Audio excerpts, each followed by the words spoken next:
Novel محبت سے خدا تک کا سفر، تحریر مہوش صدیق، قسط نمبر 41۔ مس زینب، مجھے آپ کے متعلق ایک اہم بات پتہ چلی ہے۔ میرے سورسز کے مطابق آپ بہت جلد اذلان شاہ کو چھوڑ کر اپنی زندگی میں آگے بڑھنے والی ہیں۔ میسیج کی رنگ ٹون دوبارہ بج اٹھی۔ ٹائیگر صرف ایک ہی میسیج سینڈ کرتا تھا، اس لیے زینب کو میسیج چیک کرنے کے لیے دوبارہ موبائل دیکھنا پڑا۔ اسکرین پر چمکتے میسیج کو دیکھتے زینب کی آنکھیں حیرت کے مارے پھٹی کی پھٹی رہ گئیں۔ وہ چاہ کر بھی اسے کوئی جواب نہ دے سکی۔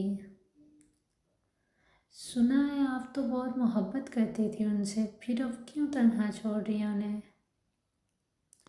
اذلان زینب سے بات کیے بنا زیادہ دیر رہ نہیں پا رہا تھا، اس لیے اپنے دل کی باتیں ٹائیگر کے ذریعے اس تک پہنچا رہا تھا۔ وہ میسیج ٹائپ کرنے کے ساتھ ساتھ نکھیوں سے زینب کے پل پل بدلتے تاثرات کو بھی بغور دیکھ رہا تھا۔ ایکسکیوز می مسٹر، پہلی بات تو یہ ہمارا پرسنل میٹر ہے، اور دوسری بات میں اذلان کو چھوڑ رہی ہوں، ان سے محبت کرنا نہیں۔ زینی نے آج اتنے دنوں بعد ٹائیگر کے کسی میسیج کا جواب دیا تھا، کیونکہ اس نے بات ہی ایسی چھیڑ دی کہ وہ رپلائی کیے بنا رہ نہ سکی۔ زینب، آپ کو سمجھنا واقعی بہت مشکل ہے۔ اذلان آہستگی سے مسکراتے نفی میں سر جھٹک گیا۔ مجھے تو آپ کی بے پناہ محبت کے دعوے کھوکھلے ثابت ہوتے نظر آ رہے۔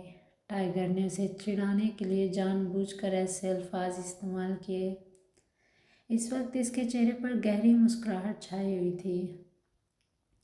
مجھے آپ سے اپنی محبت کا سرٹیفکیٹ نہیں لینا جو آپ کو اس کی سچائی ثابت کرتی پھروں، اور ویسے بھی مجھے اسے ثابت کرنے کی ضرورت بھی کیا ہے؟ میری تو زندگی کی آخری سانس بھی میرے اذلان کے نام ہی ہوگی۔ محبت تو پھر بہت نزدیک کی بات ہے۔ زینی کو تپ چڑھ چکی تھی۔ اس نے متغیر زدہ تاثرات سمیت اگلا میسیج ٹائپ کر کے سینڈ کا بٹن دبا دیا۔ زینب کا محبت بھرا میسیج پڑھتے ہی اذلان چند ثانیے تک ٹکٹکی باندھے اسے ہی دیکھتا رہا۔ اب وہ خوشگوار مسکراہٹ چہرے پر سجائے پھر سے کی پیڈ پر انگلیاں دوڑانے لگا۔ مجھے تو آپ کی یہ سب باتیں محض جھوٹ اور فریب پر مبنی لگتی ہیں۔ آپ دونوں کے درمیان تو ابھی بھی فاصلہ موجود ہے۔ آپ اس وقت بیڈ پر بیٹھی ہیں اور اذلان شاہ وہ کاؤچ پر بیٹھا لیپ ٹاپ استعمال کر رہا ہے۔ مجھے تو آپ دونوں میں محبت کا عنصر دور دور تک نظر نہیں آ رہا۔ ٹائیگر کے اس میسیج نے زینی کے رونگٹے کھڑے کر دیے۔ وہ گھبرائے تاثرات سمیت پورے کمرے میں اپنی نگاہیں دوڑا چکی تھی۔ زینی کی اس معصوم ادا پر اذلان دھیمے سے مسکرائے بنا رہ نہ سکا۔ اس کے چہرے کی ہوائیاں اڑ چکی تھیں۔ اذلان زینی کی اس حالت سے خوب محفوظ ہو رہا تھا۔ زینی ڈر کے مارے اپنا دوپٹہ درست کرتی بیڈ سے اٹھ بیٹھی۔ اب وہ اپنی پیشانی کو دھیرے سے مسلتی پورے کمرے کا ایک چکر لگا چکی تھی۔ اس کے ماتھے پر شکنیں اپنا جال بن چکی تھیں۔ اس سرد ماحول میں بھی ڈر کے مارے اس کے چہرے پر پسینے کے ننھے ننھے قطرے نمودار ہونے لگے۔ وہ اپنی گھبراہٹ سے تنگ آتے اپنے چہرے پر ہاتھ پھیرتی اذلان کے ساتھ اسی کاؤچ پر آ کر بیٹھ گئی۔ اذلان کے لیے اب اپنی ہنسی پر قابو پانا تھوڑا مشکل ثابت ہو رہا تھا۔ کیا ہوا؟ بیڈ سے کیوں اٹھ گئی؟ اذلان نے اپنے چہرے کو اچھا خاصا سنجیدہ تاثر دے رکھا تھا۔ وہ بس ایسے ہی۔ زینی بمشکل ہکلاتے لہجے میں گویا ہو رہی تھی۔ اگر لائٹ سے کوئی پرابلم ہو رہی ہے تو میں روم سے باہر چلا جاتا ہوں۔ زینی اس کے پاس بیٹھ چکی تھی، اس لیے اذلان مزید کوئی میسیج بھی سینڈ نہیں کر سکتا تھا۔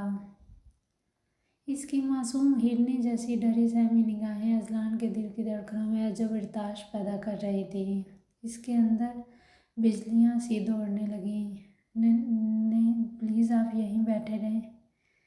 زینی نے اپنا ہاتھ آگے بڑھائے اسے وہاں سے اٹھنے سے منع کر دیا۔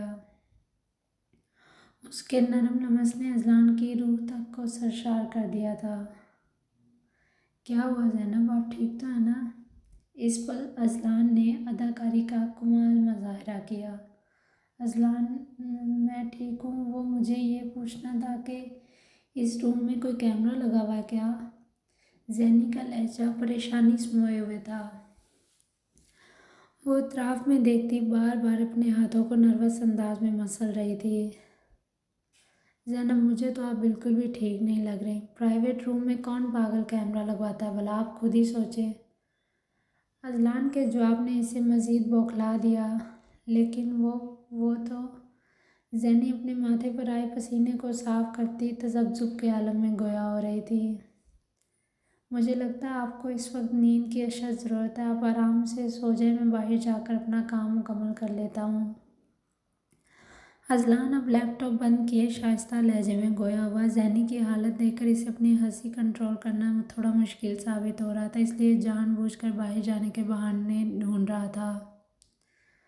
مجھے بہت ڈر لگ رہا ہے۔ زینی کے حلق میں آنسوؤں کا گولا اٹک گیا، اس لیے اپنے جھکے سر سمیت منمنانے کے انداز میں گویا ہوئی۔